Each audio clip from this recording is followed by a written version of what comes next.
Delta will begin paying flight attendants during the boarding process. Dating sites see a surge in men seeking Ukrainian women, and a smartphone-addicted gorilla had to have his screen time cut down. These are the weird stories for Wednesday on Weird AF News, the only daily weird news podcast hosted by a comedian inside a closet. I got you. Delta Airlines will begin paying flight attendants during the boarding process. Paying them while the customers are boarding? Like what, a tip? A tip? You're going to give them a tip? You should give them a tip. You should, whatever you're paying cabin crew employees, it's not enough.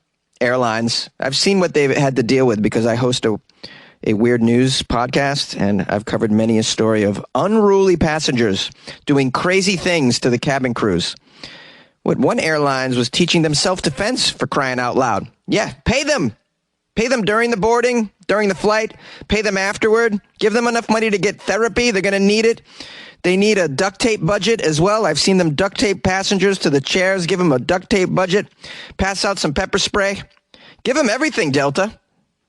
Now, according to the article, Delta will begin paying cabin crews during the boarding, which is a first for a major U.S. airline, and a change that is expected to increase their wages by several $1,000s a year. Oh, goody. Give them extra racks per year. Do you guys know what racks are? That's what the kids are calling $1,000. They're calling them racks. So why not? Let's just start calling them racks. Yeah, give them extra racks, these flight attendants.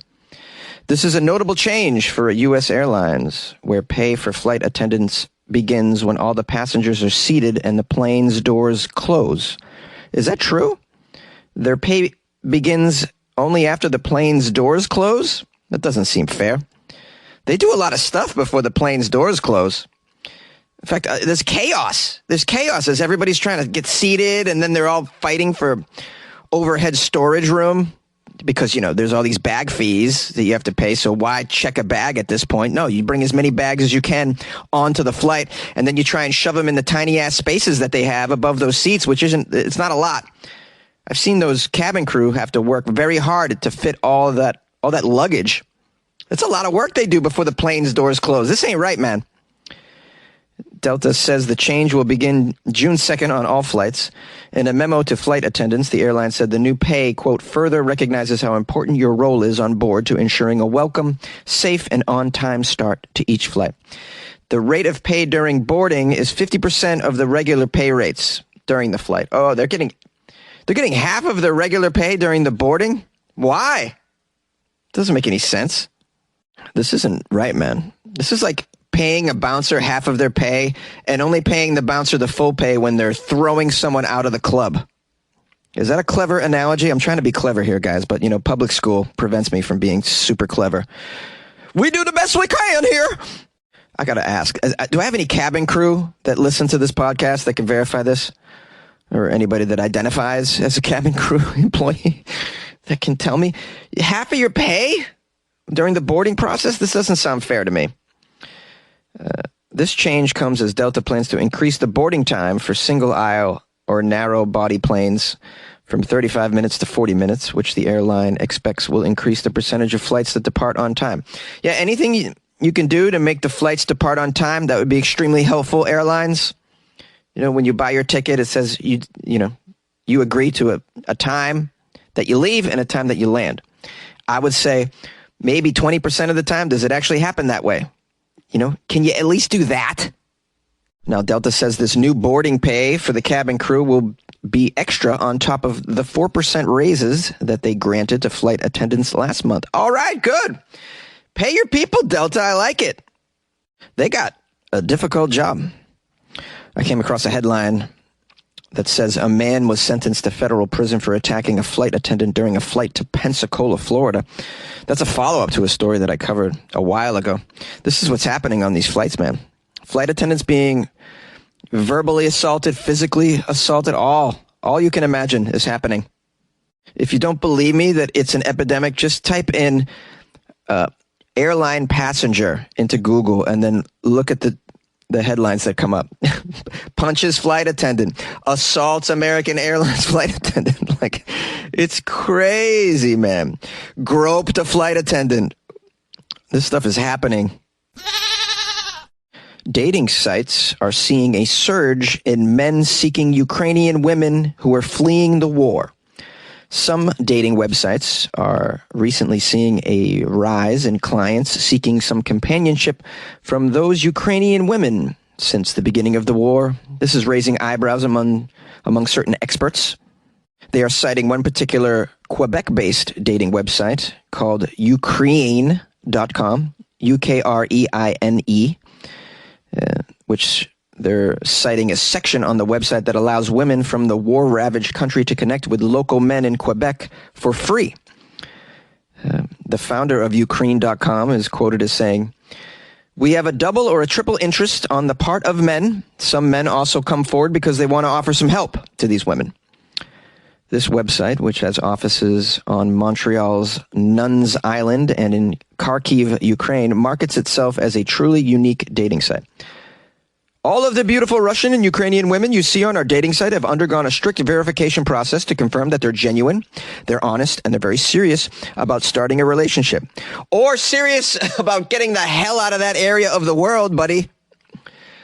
I mean, yeah, sure, relationship, but, I think there's a more pressing need for them to flee in some instances. The best thing you can do is just get the hell out, as people are trying to do in general. I imagine in the Ukraine, I'm seeing stories about it. So, one of the ways you can do that is, I guess, a dating site, a dating app. That'll get you out. Maybe. Desperate times call for desperate measures. Now, a section of this website dedicated to the war, they have a whole section. So this website is actually catering to this kind of business. Well, I don't know how I feel about it, but if it saves lives, geez. Okay, so a section of the site dedicated to the war said that, quote, "The vast majority of our members live in eastern Ukraine in cities like Kharkiv, Sumy, Dnipro, Mariupol, Kherson, Nikolaev, the cities most affected by the war. That's why the vast majority of Ukrainian women registered on this dating site are already in western Ukraine near the Ukrainian border or have found temporary refuge in Poland, Hungary, and other border countries." Another matchmaking website links Ukrainian refugees with men whose identities are verified and who are willing to provide a combination for them. We have an immigration lawyer here named Stefan. He says that he has some concerns about this. "I find this worrying for these Ukrainian women of whom we know the current crisis situation in Ukraine. Could these women be tempted to do anything to leave Ukraine, thus placing themselves in some vulnerable situations?" Yeah, this is absolutely true, Stefan. They will put themselves in vulnerable situations, or could, by just linking up with some man who, the website claims is verified. But, I've seen these dating websites. I know the verification process. It's not all that hard to get verified. Like, you could be verified on a dating app and have several bodies in your fridge. Like, no one's checking that out. They should ask for that. Like, can you send us a photo of your freezer, your attic, and your basement, please? We want to make sure there's no bodies, and then we'll verify you. I don't think they do criminal checks on these dating sites, do they? So if you just link up with some stranger, that's a risk. I don't know. It's a tough call. 6 of one, half dozen of the other. Do you stay in a country where bombs are landing on your roof?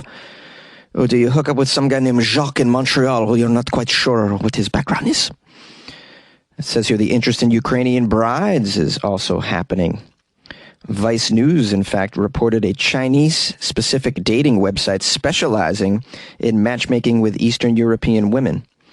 The website saw interest in Ukrainian women double since the beginning of the Russian invasion.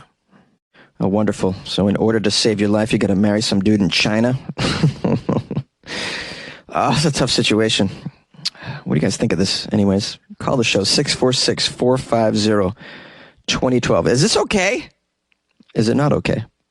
Mainstream news got you stressed out? Or maybe you just live in Florida. Life can be overwhelming and stressful. Symptoms could include lack of motivation, feeling helpless, detached, fatigued. Overall, maybe you're just burned out. Well, in those times, it's important to talk with a professional that can help you figure out what's causing stress in your life. BetterHelp is customized online therapy that offers video, phone, and live chat sessions with a professional therapist. It's much more affordable than in-person therapy, and you can be matched with a therapist in under 48 hours. Now, Weird AF News listeners, Get 10% off their first month at betterhelp.com/weirdaf. That's betterhelp.com/weirdaf. And good luck with your health. Good luck with your life, man. A smartphone-addicted gorilla had to have his screen time cut. That's right, a gorilla named Amare is having his screen time shortened after he became very addicted to staring at phone screens. And while staring at phone screens, he didn't notice when another gorilla would charge at him in other situations. He was vulnerable because of the smartphone. Let's get some more information. Amare is a gorilla who is a resident at Chicago's Lincoln Park Zoo. Poor Amare became addicted to phone screens, just like most of us. It's understandable. This occurred because people visiting the zoo would show Amare countless pictures and videos through the glass divider of his enclosure. So they were holding up their phones, and he was enraptured by the smartphone. The problem became very bad, so bad that zoo staff have put up a rope in order to keep people back from the glass partition, so they can't hold their phone right up to the screen. If the zoo employees see anyone attempting to show Amare a selfie or even a funny video at that, they step in and explain the situation and dissuade them from doing so. The zoo staff says that Amare gets very distracted by the bright displays on phone screens, and they're trying to cut down on that screen time. So is he just distracted by the bright displays, or is he actually looking at the videos in the photos? I assume people are showing him videos of him, and he's like, wow, I look pretty damn good. But it may be just a light situation. Here's a quote from the zoo director, Stephen. "We are growing increasingly concerned that too much of Amare's time is taken looking through people's photos. We would really, really prefer that Amare spend much more time with his mates. We would prefer that he spent more time off the phone and learning to be an actual gorilla." Yeah, that's a major concern. And I wish people would spend more time off the phone and learning to be humans. That'd be pretty cool. It says here, Amare was fine after a recent surprise attack from one of his housemates, but the zoo staff are still concerned. It says here, during development, male gorillas will often get aggressive with each other, and they play fight to establish dominance and hierarchies. If Amare is too distracted by people's cell phones, he's going to miss out on all that interaction, and then, of course, he'll have a lower social standing in the group, a lower hierarchy. This could lead to bullying and, as the zoo puts it, quote, severe developmental consequences for Amare the gorilla. And, of course, this is why officials have had to step in to make sure that Amare's screen time is gently but firmly cut back, you know. Here's another quote from Stephen. "As parents, we think about, we want to give our children choices. We want them to grow into adults, but every once in a while we have to sort of guide those choices for their own good, and rather than maybe allowing them to sit inside and watch television all day, maybe encourage them to go outside and interact with their friends, have a social life. That's something that I think all responsible parents think of, and in many ways, this is very similar to what we're doing here with Amare at our zoo." And I think that's completely appropriate, and that's called being proactive. You want to give Amare the best life that he can, although it's at a zoo. It's a tough life anyways at a zoo. And what's wrong with you? You go to a zoo and you just start holding up your smartphones to the animals. Are you okay? Seriously, man. Like, these are wild creatures.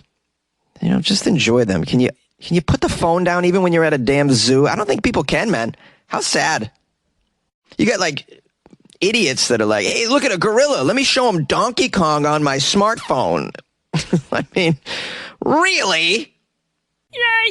You like podcasts? You're listening to my podcast. Maybe you thought to yourself, I'd like to make a podcast. Too difficult. No, not with Anchor. Anchor has free creation tools that allow you to record and edit your podcast from your phone or your computer. Anchor distributes your podcast to Apple, Spotify, Stitcher, and more. They have advertising integration, so you can even make a little money off your podcast. Everything you need to make a podcast in one place. Download the free Anchor app or go to anchor.fm to get started. And good luck with your podcast. Good luck with your creation. Good luck with your life, man. I was at the wrong place at the wrong time with the right one. Hi, everybody. This is your trusty host, Jonesy, recording in a hot closet. I'm highly caffeinated per usual, and I want to thank you for that. keeping me supplied. I got a lot of coffees purchased for me for my birthday, and it's paying off big time. I'm even getting cappuccinos, baby. Stepping up my game.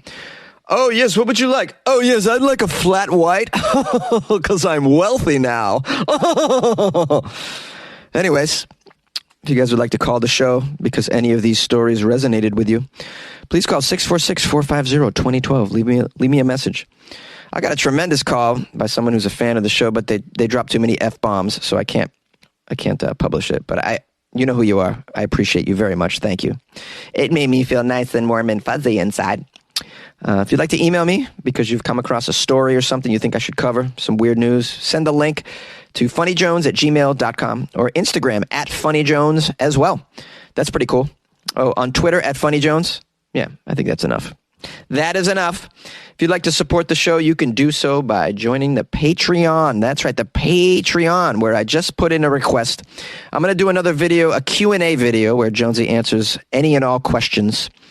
I did another one back on the 1st of the year, and it was a hit, so doing it again. If you'd like to ask Jonesy a question, join the Patreon and get in on that. I'm going to post the video response there.